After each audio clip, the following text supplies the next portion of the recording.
Actes chapitre 1. Théophile, j'ai parlé, dans mon premier livre, de tout ce que Jésus a commencé de faire et d'enseigner dès le commencement.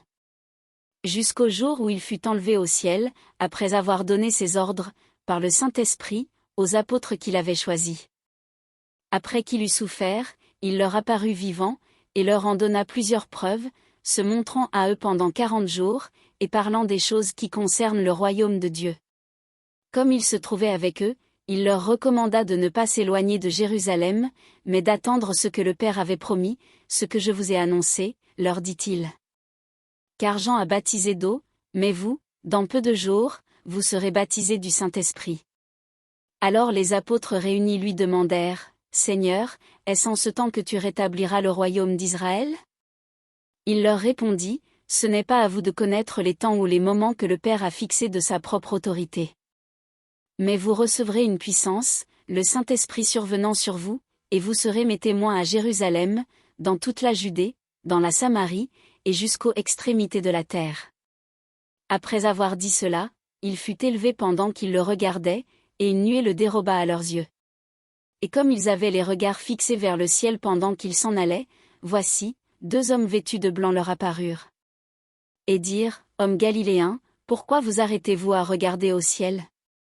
Ce Jésus, qui a été enlevé au ciel du milieu de vous, viendra de la même manière que vous l'avez vu allant au ciel. Alors ils retournèrent à Jérusalem, de la montagne appelée des Oliviers, qui est près de Jérusalem, à la distance d'un chemin de sabbat. Quand ils furent arrivés, ils montèrent dans la chambre haute où ils se tenaient d'ordinaire, c'étaient Pierre, Jean, Jacques, André, Philippe, Thomas, Barthélemy, Matthieu, Jacques, fils d'Alphée, Simon le Zélote, et Jude, fils de Jacques. Tous d'un commun accord persévéraient dans la prière, avec les femmes, et Marie, mère de Jésus, et avec les frères de Jésus. En ces jours-là, Pierre se leva au milieu des frères, le nombre des personnes réunies étant d'environ 120. Et il dit, Hommes frères, il fallait que s'accomplisse ce que le Saint-Esprit, dans l'Écriture, a annoncé d'avance, par la bouche de David, au sujet de Judas, qui a été le guide de ceux qui ont saisi Jésus. Il était compté parmi nous, et il avait part au même ministère. Cet homme, ayant acquis un champ avec le salaire du crime, est tombé, s'est rompu par le milieu du corps, et toutes ses entrailles se sont répandues. La chose a été si connue de tous les habitants de Jérusalem que ce champ a été appelé dans leur langue Akeldama, c'est-à-dire, champ du sang.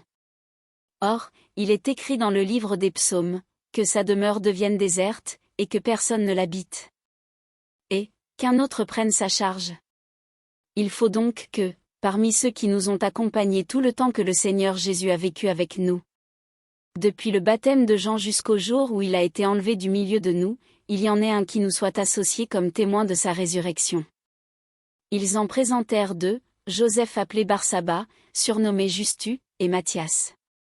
Puis ils firent cette prière, Seigneur, toi qui connais les cœurs de tous, désigne lequel de ces 2 tu as choisi. Afin qu'il ait part à ce ministère et à cet apostolat, que Judas a abandonné pour aller en son lieu. Ils tirèrent au sort, et le sort tomba sur Matthias, qui fut associé aux 11 apôtres.